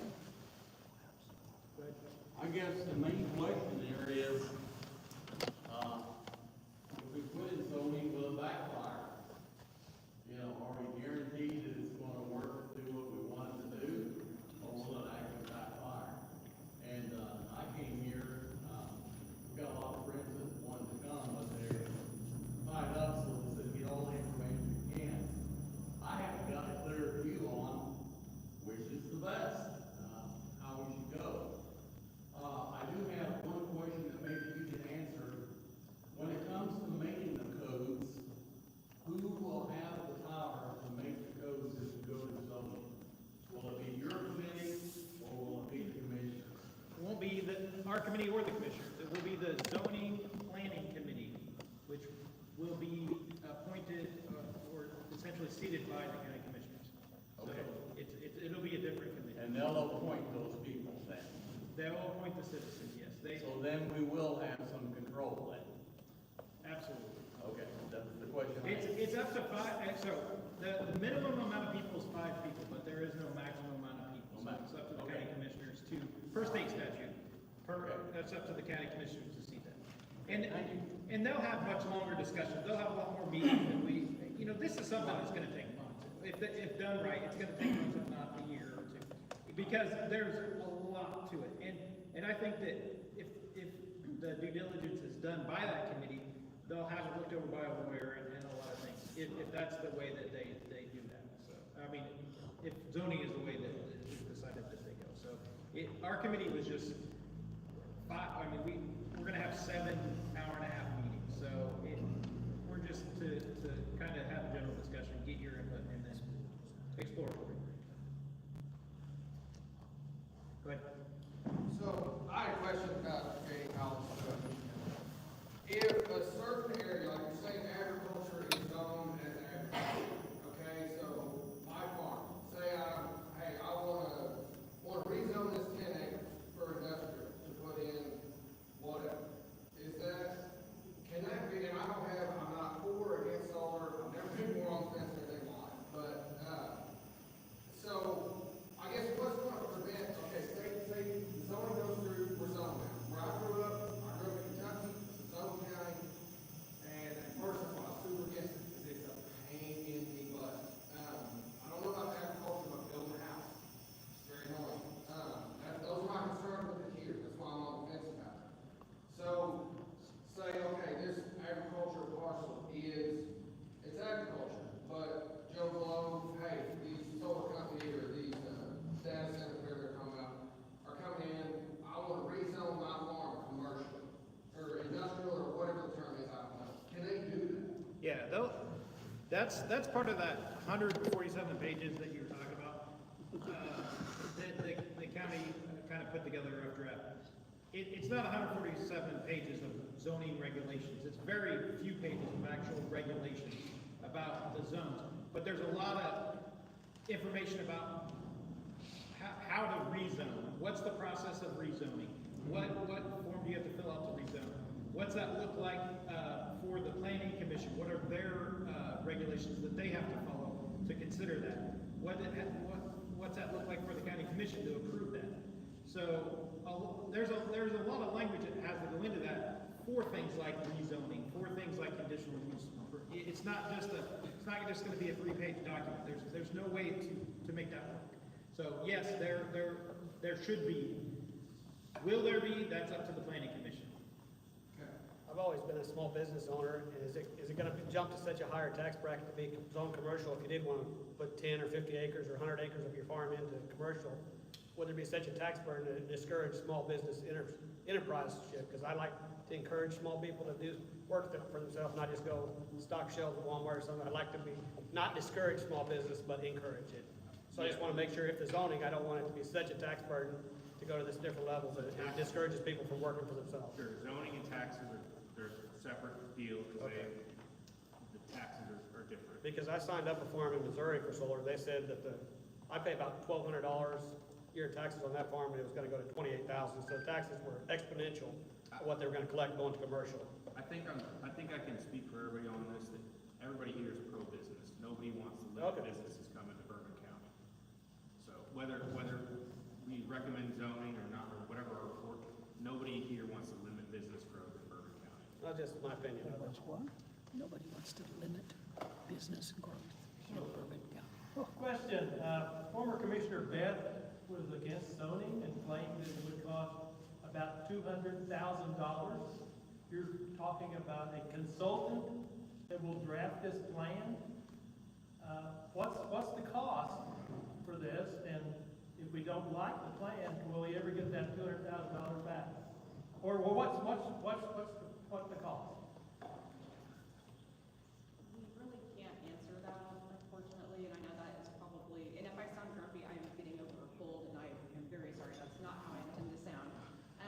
We can't really answer that question, because that wasn't necessarily the purpose of our committee.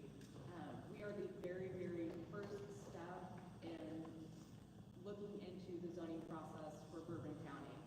We were here just to basically put our toes in the water and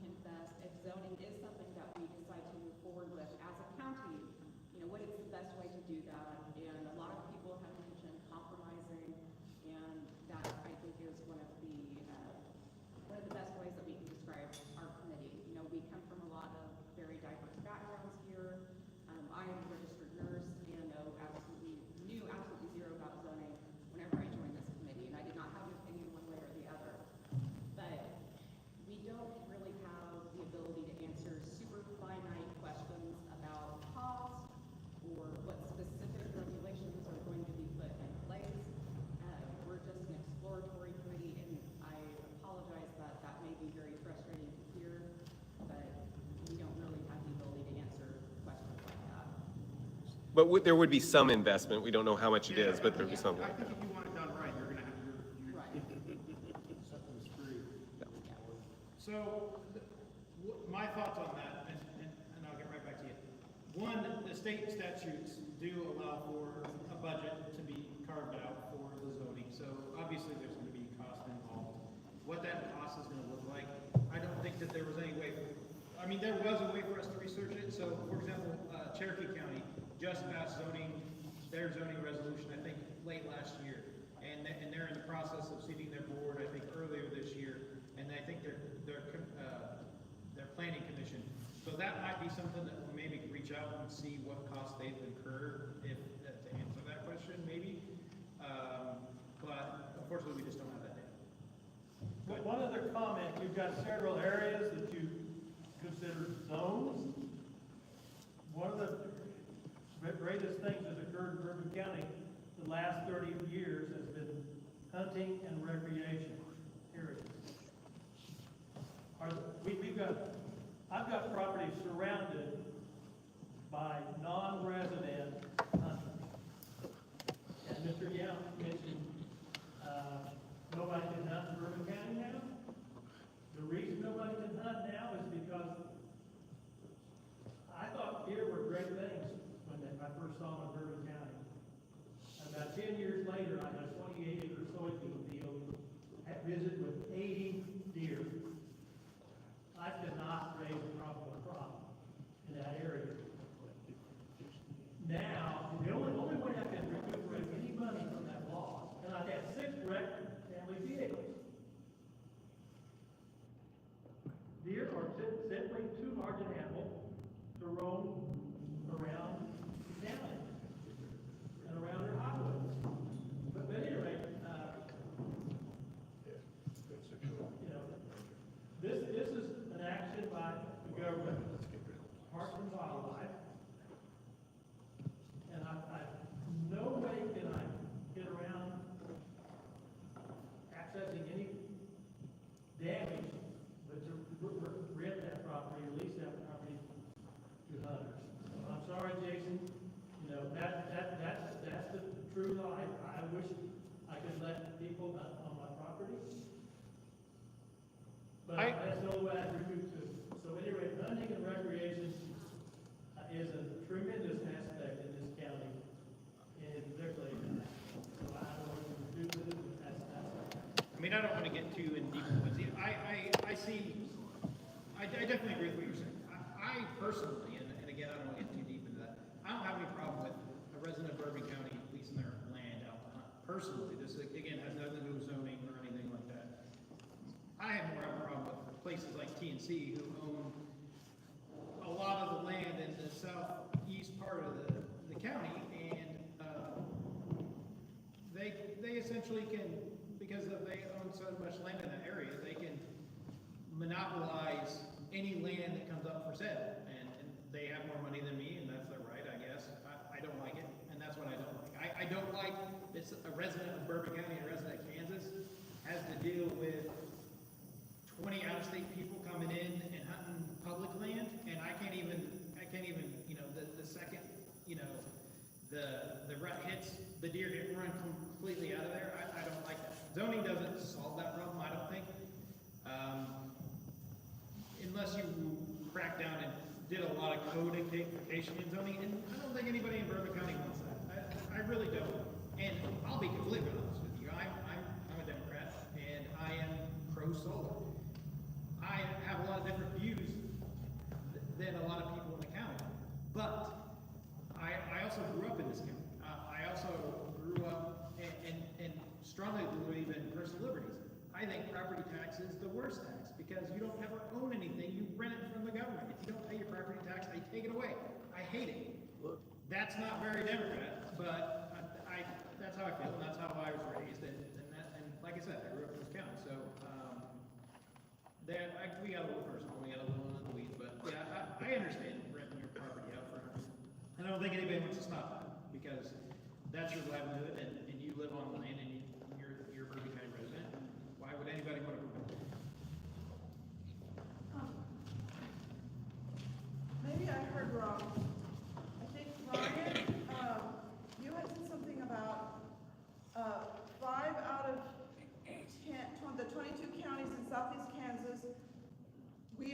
5 that don't have zoning. But then you said something along, after that, but that no zoning hasn't seemed to help their economic growth, but has seemed to raise their taxes. No. Oh, I got that like totally wrong. Yeah, I think it's the opposite of that. Just the opposite, okay. Then the other one, I don't know who said this. 40% of our land inside Bourbon County, or, yeah, in the county, is owned by outside. Correct. Yeah, so there was a study by Kansas State, and it's posted on, sorry, I need to find them. I have further statistics on that if you want me to. Well, that to me already 40% sounds like a little bit of a scary number. Of the agricultural land, so 15.6%, and this is agmanager.info, which is a website that is a K-State website, agmanager.info. 15.6% of agricultural land is owned outside of the state. That's outside of the state, 15.6. So of the 84.4% that's owned inside the state, this is agricultural land, 30% of that is owned out of county. So if you basically do the math on that and add those two together, it is over 40% of the agricultural land in Bourbon County is owned outside of Bourbon County. So it's 15.6 plus 25.32. So nearly 41% of the agricultural property in Bourbon County is owned outside of the county. And I don't understand what you're saying there. Are you taking a figure from K-State, is that for the entire state? no, they did do the entire state. That's just for Bourbon County because they list all those statistics out for each county.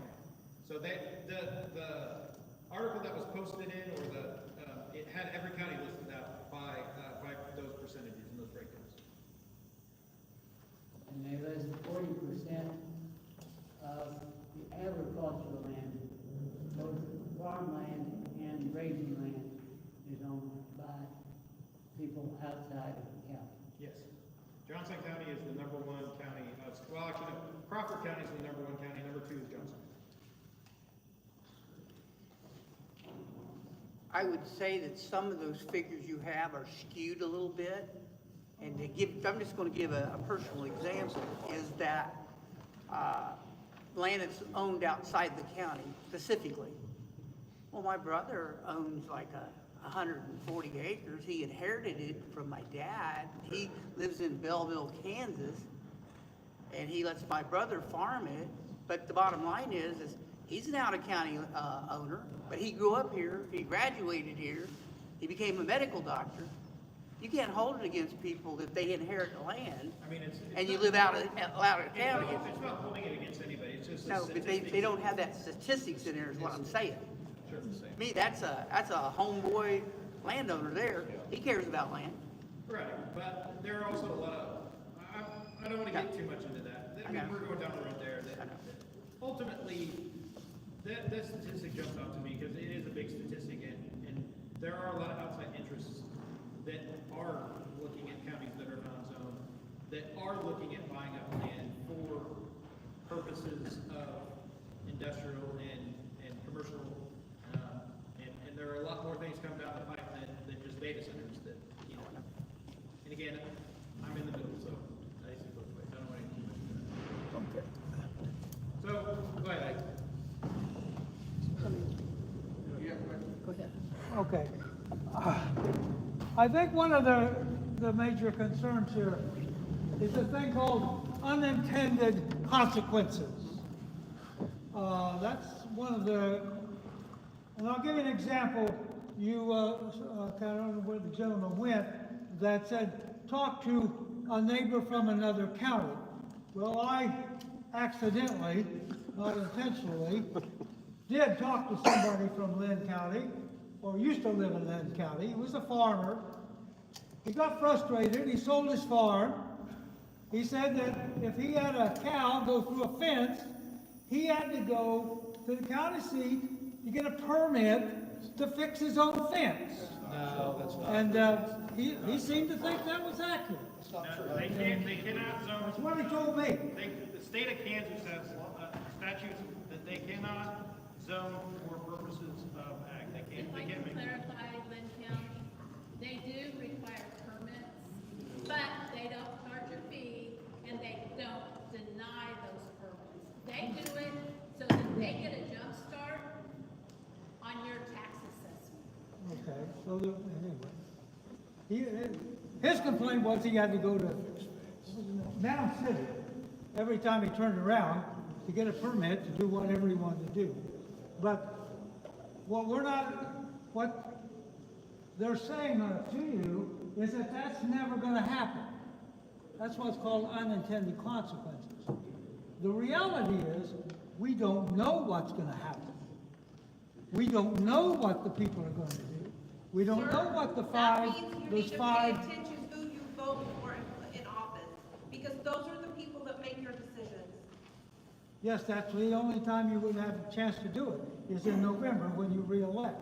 Yes. You know, we talked about Lynn County, and I'll give you an example. I talked to my brother this week, and he called me, come to the meeting up here at Fulton last night. We had a wonderful turnout.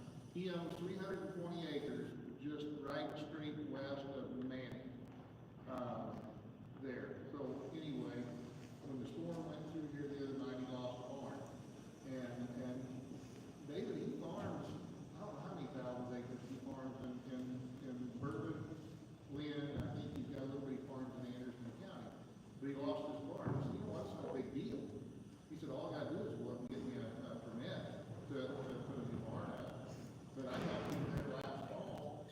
We built a fence, we put some waters in, you get no permit. So I don't know what your guy was talking about, but, you know, we did several things right there on his 320 acres there, just off of Manning, West Manning, 3 miles.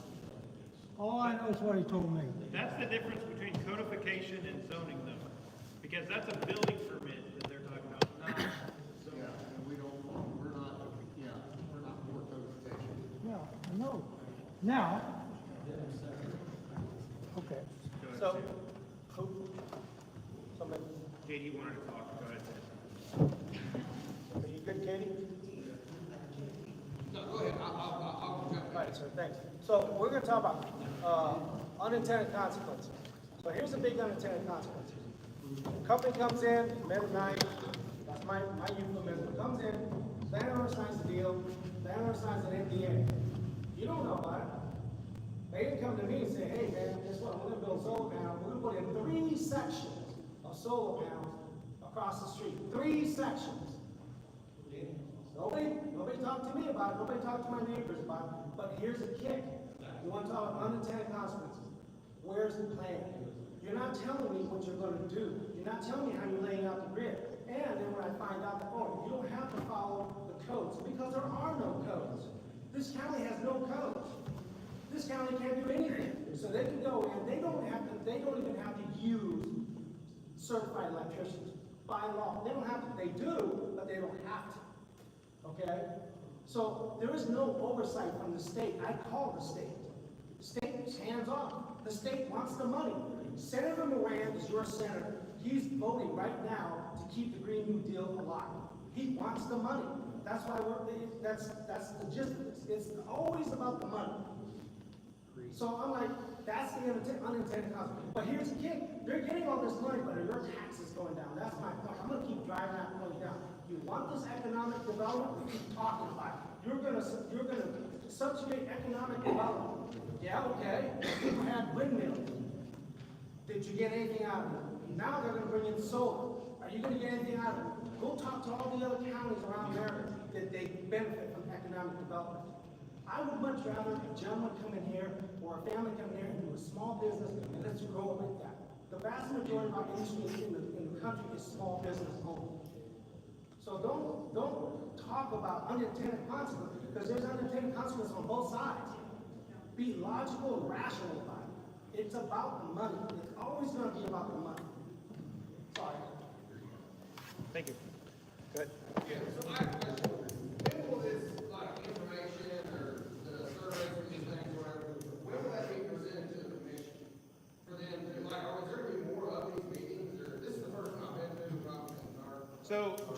June 2nd is when we're going to deliver our report to the county commission. There are no more public meetings, but we have 2 more advisory board meetings. We have one tomorrow night at 6 and next Thursday at 6 at the county courthouse, and those are open to the public to attend. I mean, and if you have something to say, you know, we'll let people talk. I mean, we let people talk. So I would encourage anybody to attend those. I'll add to that. June 2nd may not be the day that they bring their report, because it's got 2 more meetings. And, you know, and this is, like I said, this is just the tip of the iceberg on how this thing's going to lay out.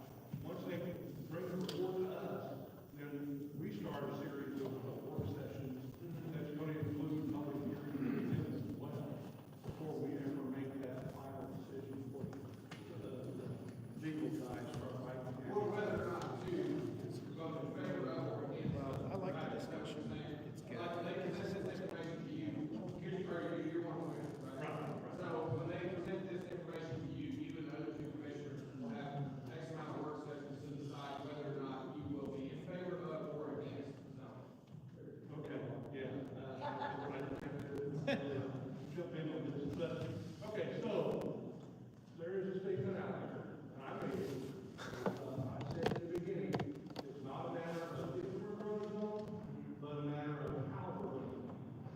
The reason why I made that statement was because I ran on that platform, that we were going to become a zone. No different than in the last 4 years, we followed the Democrat agenda. And now, you know, America's going to make it great again, because we voted for it, and put people in office that's going to. So that's my stand. But it was also my running other commissioners' stances too. But since then, one had to resign, and I do not know what that commissioner's stance is on zoning. So, will there be a vote? I would imagine that we will have some deal that says, are we going to move forward with zoning before we start putting this going down, kicking the can down the road? Because, you know, if the overwhelming majority is that we're not, then why are we continuing to do this? If the majority is that we will, then we need to start figuring out, and that's where we'll have these public hearings and try to get as much of the input that we can, answer a lot of these questions. David, and if you guys do decide, you will be looking for volunteers for your planning board, correct? Right. So there you go. I don't even know what that There's your is. opportunity. You will have an opportunity, if they do decide to move forward, you can take your hour and a half, a week, or whatever that you want to do to drive in and sit on a planning board. And there's several options on how that selection process, so we haven't even discussed on how we're going to select for the planning commission, but they will be selected. We're going to go to 5 commissioners come January, so, you know, do we do 2 apiece, 1 apiece? You know, how do you do that? So, Are you going to wait till January to move forward? I was going to say, I'm going to follow the timeline as it goes now, and I don't know when the hearing is going to be, but if it's before January and we're with 3 commissioners, that's how it stands, that's how we'll vote. If it makes it all the way to January and we've got 5, then we'll go with 5. But, you know, if we sit around and wait all the time, that's all we're going to do is sit around and wait, so. Any other questions on any more? Will the next meeting, will their remaining 2 meetings be streamed? Okay, so the question on the streaming, that was when we appointed this commission, or this committee, I gave them that option. That's to me is what democratic process is about, they vote. Whether you stream or not, the meeting's open to the public, that meets the Kansas Standard Open Meeting Act. You're right, you're not required to, I'm just asking for it for transparency, because a lot of people are interested. Again, you have to ask the chairperson of their. Okay, who's the chairperson? Okay, will those meetings be streamed? And I'm requesting they be streamed, will they be streamed? I'm assuming they will be, If it's possible, if there's not technical difficulties and stuff. as long as the IT department has set us up Thank you.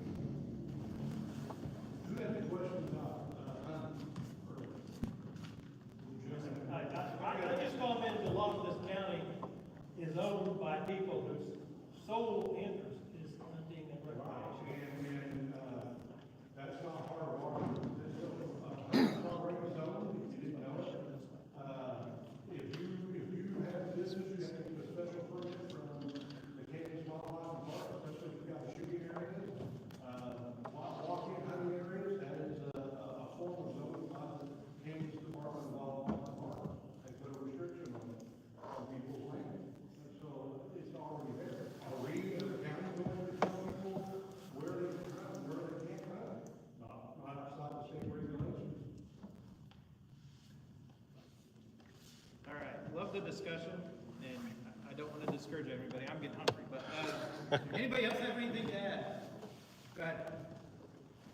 The purpose of the county commission is to be the voice of the people and to do what we elected them to do. And they are supposed to protect us. And that is what they're doing. Nobody wants zoning, but we have to get with the times. These businesses are coming in here and they can do whatever they want.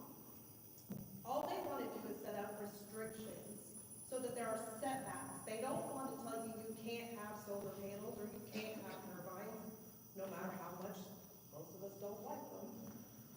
People,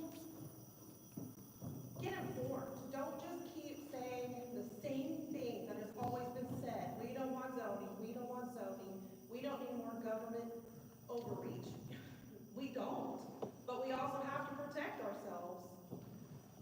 Because if we don't, this whole county is gonna be overrun with industrial crap. You could get a toxic waste dump across from your house. Who's the first person you're gonna go to about that? Your county commissioner. And he has no recourse at this moment to stop things like that from happening. We have to get with the times. If we're ever going to progress, we have to get along with everybody. When the wind turbines and the solar turbine companies, or the solar panel companies come in here, your neighbors all fight with each other. We've all seen it. I live in Hyattville, I live in turbine land. If we have zoning in place with the regulations, there's no reason to fight. Because everybody gets a say. Right now, we don't. I just think we all need to think about that. Thank you. Thank you. One more thing.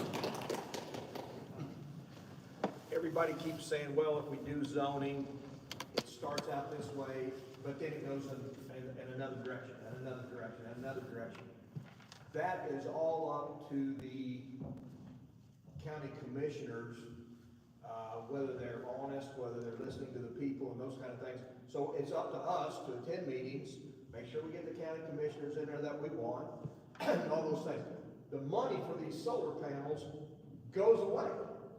It's not, it goes out of state, it goes out of country. Most of these solar panel companies are foreign owned. I don't want to help them. They're not helping us. They're not lowering our taxes. And I don't want to help them. Sorry, I'm just that way. Anyway. Thank you. All right, anybody else? I would make one suggestion that I think would actually, I would check out the contact the neighboring counties that have zoning, ask them how long they've had it. See if there's neighboring zoning or neighboring counties that have zoning and then got rid of it, and why? Because I don't believe anybody who has adopted it, and most of them have adopted a long time, Cherokee, of course, do, but if you can find an example of a county nearby that's had it and got rid of it, then it would be interesting to know. All right, we have a few questions we're gonna ask you. Was our presentation helpful today? Do you better understand, the form of zoning, that's being considered? Yes. All right. Yes. Has any of this information changed anybody's minds about the issue? Yes. No? Yeah? That's great. Okay, so we're going to do a quick poll. This poll helps us articulate what we've seen from you guys. It's a three-question poll. I'm gonna say opposed, neutral, or for. Just hold up your hand if you're for the option I give. Give us a few seconds to count. Don't feel like you're being judged or anything. It really is your voice, and you're really helping us. So, and you're helping us form a better report to them. So, everybody who is currently opposed for zoning, please raise your hand.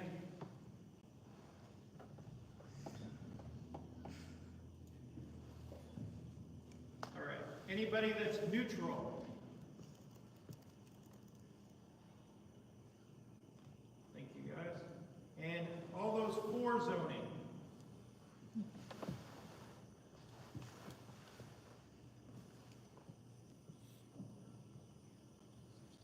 All right. I think that's all we have for you guys. We really appreciate the feedback. It was great discussion. I wish we were done an hour ago, but I couldn't, we look, that's why we're all here. Thank you, guys. Thank you. I told you we were gonna vote against each other. We just went long enough to top a dog's is closed.